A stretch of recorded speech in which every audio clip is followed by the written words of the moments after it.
What is happening, baby? Welcome back to the Huddle Chat Sports Network's very own Fantasy Football Huddle, presented by Danklyfe brand and yours truly, Dallas Clark. Today, we're going to be discussing what we've learned throughout the first 17 preseason games, throughout the Hall of Fame game and week 1 of preseason, as well as what we've been hearing coming out of camps. I've gone back and I've watched every snap, every starting snap of every preseason game that we've had so far. And realistically, all the information that we're going to get, I know it's preseason. A lot of these performances were against teams second and third stringers, and a lot of the starters that we're looking at only got 1 or 2 drives with the entire starting lineup, if that.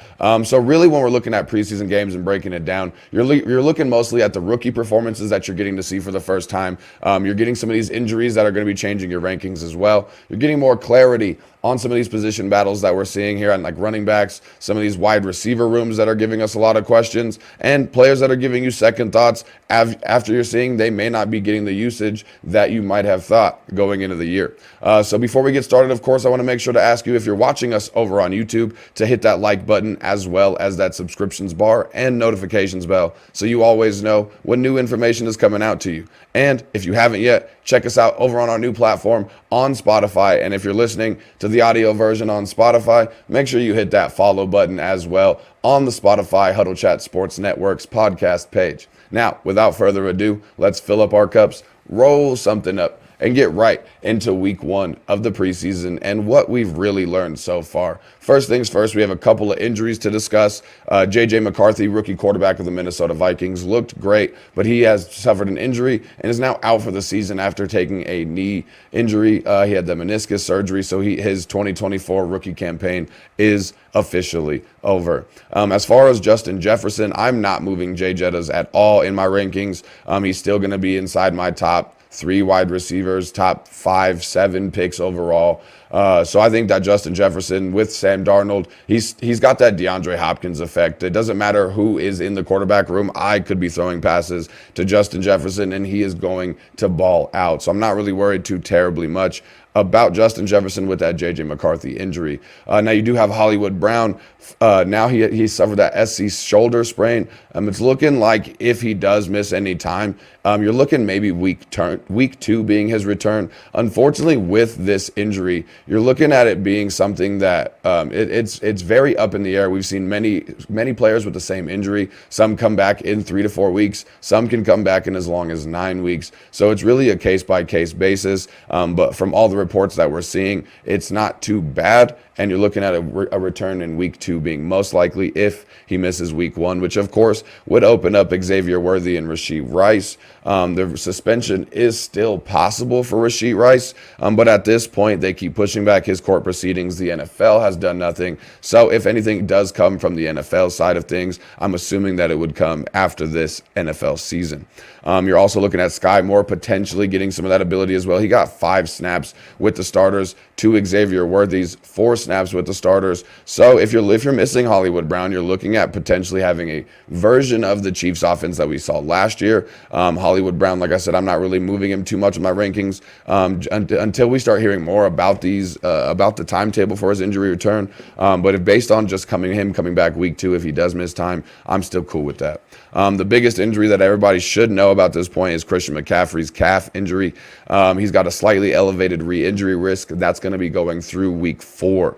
So it's kind of like what Cooper Kupp started the season with last year. You're looking at Christian McCaffrey. Expect him to start week 1 at 100%. I don't think they really lighten his workload a terribly amount. I just think that you do have to pay attention to the fact that he could re-injure it. You're not looking at him being out of the woods until about week 4. You're also looking at Marshawn Lloyd having the hamstring injury, which does raise Josh Jacobs, because for a while there you were starting to think they were going to get a pretty hefty, evenly split. But now Josh Jacobs with A.J. Dillon, who's not really going to push for a running back by committee, Marshawn Lloyd does raise Josh Jacobs' stock as well for me. That's going to be it for the injuries. As far as some of the big game performances that we were able to witness this week, you're looking at the Chicago Bears, which is the main one I want to focus on. Caleb Williams played well. He played extremely well well. You're looking at DJ Moore, the wide receiver, and Keenan Allen, the wide receiver, kind of both competing for that number one spot. You're looking at them both getting 17 out of the 20 snaps with Caleb Williams and the rest of the starters. DJ Moore in one wide receiver sets was always out there. Keenan Allen in two wide receiver sets, it was always there with DJ Moore. When you did have those three wide receiver sets, Keenan Allen moved to the slot and had Romo Dunze work on the outside. So you are looking at DJ Moore most likely being the number one wide receiver right now, especially after the extension they've given him. All makes sense. But that gives us a little more clarity on that Bears wide receiver room. DeAndre Swift had one snap, one carry. It was a decent carry. But you're also looking at Khalil Herbert taking a ton of snaps. Travis Homer got a ton of work on third down and in passing situations. So you are having questions on if DeAndre Swift is going to have that sole role. When he enters this NFL season, we'll see how that works out for us. That might move him down in my rankings just a little bit, but not a terrible amount at the current moment. I'm looking at four different teams after their performances with the starters this week. Have proven to me to show that they're going to be probably going with a pretty even split, if not a 45-65 split. You're looking at the Washington Commanders with Brian Robinson and Austin Eckler, the Pittsburgh Steelers with Najee Harris and Jalen Warren. You're looking at Tony Pollard and Tyjae Spears in the Tennessee Titans offense, and then you're looking at Zach Moss and Chase Brown in Cincinnati. And as far as the order that I would take the backup running back, it would go in that order. I would prefer Brian Robinson Jr. I would prefer Jalen Warren. Then I would go Tyjae Spears and then Chase Brown next in order. They've all proved that they're going to be a pretty even split as far as what the usage we saw this week. Now, a couple of players that I'm going to be keeping my eyes on. You're looking at the New York Giants running back situation, their backup running back situation. You're looking at Tyrone Tracy having more snaps with the number ones. He's the more explosive running back. However, you are looking at Eric Gray having a pretty good performance. Those 4 carries he took for 52 yards, plus 4 catches on 4 targets for 46 yards and 2 total touchdowns as well. So you're looking at Eric Gray potentially being able to etch out a role a little later in the season, compete with Tyrone Tracy. But right now you're looking at Tyrone Tracy being the RB2 in the New York Giants offense and Eric Gray being the RB3. Next is going to be Jaleel McLaughlin from the Denver Broncos. You're still looking at Samaje Perine being the RB2 right now. However, I did call Jaleel McLaughlin's name out last week in some of my episodes. Make sure you I'm going to drop a link in the description. Make sure you check out in the description to see the episodes we're talking about. But we did have 7 attempts from Jaleel McLaughlin. He had the 30 yards total rushing, 26 yards receiving on 4 receptions. And as I've said before, you want the passing down back in a Sean Payton offense. And Jaleel McLaughlin seems like he could be a Sean Payton type of guy.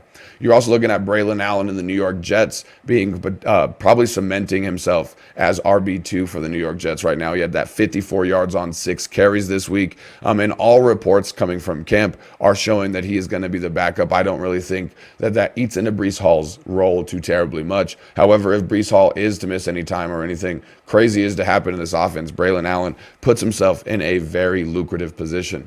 I'm also looking over at Jordan Mason from the San Francisco 49ers, clearing himself as the RB2 behind Christian McCaffrey. And with that elevated re-injury risk, like I've talked about, even though Christian McCaffrey we're all expecting at 100%, in the opening weeks, that first 4 weeks, you may see more carries heading Jordan Mason's way just to alleviate some of that pressure off of Christian McCaffrey's calves. Christian McCaffrey's. Okay, never mind. That was a stupid joke. Anyway, believe it or not, we're going to be talking about Frank Gore in Buffalo next. Not Frank Gore, the 45-year-old sensation that we all know that was always in the NFL, it seems like, for all of our entire lives. However, I'm talking about his son, Frank Gore Jr., now playing for the Buffalo Bills just like his dad did. He could have a potentially great chance to be the running back 2 behind James Cook. He had 7 attempts this week, 21 yards total. He also had 4 targets out of the backfield, 3 receptions, and 16 receiving yards. He's a very explosive player. You're looking at him easily being able to etch out a role behind James Cook. However, James Cook has definitely got the sole role in Buffalo right now. As far as the Tampa Bay Buccaneers, Bucky Irving, 28 rushing yards, 6 attempts, and he had that 1 total touchdown. Now you're looking at Rachaad White, who last year was not really that great of a player, however, was able to be kind of made up into a more beautiful roster selection due to the fact that he had such high volume. That might eat into Rachaad White's volume a little bit this season as well. So be on the lookout for Bucky Irving to potentially be stealing some of those carries from Rachaad White. Now, moving on into some of the wide receivers we're paying attention to. I'm looking at the whole Packers wide receiver room. First of all, it's hard to figure out the playing time and the usage for these 4 wide receivers. You're looking at Romeo Doubs right now being the quote-unquote wide receiver 1. You're looking at Christian Watson still being there, and you saw how great he was last year. Dontavion Wicks took 1 catch for 65 yards and a touchdown. The Packers wide receiver room seems like it's going to be just about as confusing as it was last season. So I'm not doing too much with the Packers wide receiver room right now. I don't want them if I can avoid them. The Buffalo Bills wide receiver room, you're looking at Keon Coleman playing 100% of the snaps, but you did have Curtis Samuel, Marquez Valdez-Scantling as well, also getting a lot of targets and a lot of playing time. But Keon Coleman being the only wide receiver getting 100% of the snaps with the starters is making you kind of concerned on the usage that's going to go on in Buffalo. Is it going to be a Packers offense 2.0? We shall see. I'm also looking at the Jags, Brian Thomas Jr. and Gabe Davis both playing 100% of the snaps. Brian Thomas Jr. is definitely opening himself up into a role and being a very exciting prospect with a lot of high upside to take late in your drafts. When we talk about the New Orleans Saints, that's another wide receiver room that is really making me a little bit confused. You're looking at A.T. Perry taking 4 catches off that 4 targets for 85 yards. You have Chris Olave, who really is not much of a downfield threat or much of a downfield presence, I should say. So you're looking at them still trying to figure out their downfield, their big playmaker. But you're looking outside of Chris Olave, there being a lot of questions in this wide receiver room total to seeing on who's really going to raise up as that wide receiver 2, that slot wide receiver. So that Saints wide receiver room, we're going to be paying a lot of attention to as well. Now, last few players we're talking about is going to be Ben Sano. I talked about him as well in the same episode that I just plugged where we talked about Jaleel McLaughlin. He took 3 receptions for 3 targets on that 53 yards. Now, you are looking at him still having Zach Ertz ahead of him, but I think that Ben Sano is definitely in for a big role as the season progresses through. That's going to kind of do it for today. I've been yapping at you guys a lot, and like I said, a lot of this information is really just going to be notes that we've taken while we've soaked in all the information that we have from all these preseason games that we've had, all the information that we've gotten thus far from camp, and just some things to keep your eyes on as the preseason progresses. We've got 2 more weeks of preseason continuing this evening with the Eagles and Patriots, I believe, going on here in just a little bit as the recording of this video is. So make sure you guys stay tuned. We have a lot of content coming your way with these last 2 weeks before your draft, if not less. I've got tons of content coming out to you guys. I'm trying to hit you up daily and if not multiple times daily. So make sure if you haven't yet, hit that subscriptions bar as well as that notifications bell so you don't miss a beat over here on the Huddle Chat Sports Network. That's going to do it for me today. Make sure you keep your chin up and your attitude down. I'll see y'all next time. Peace out.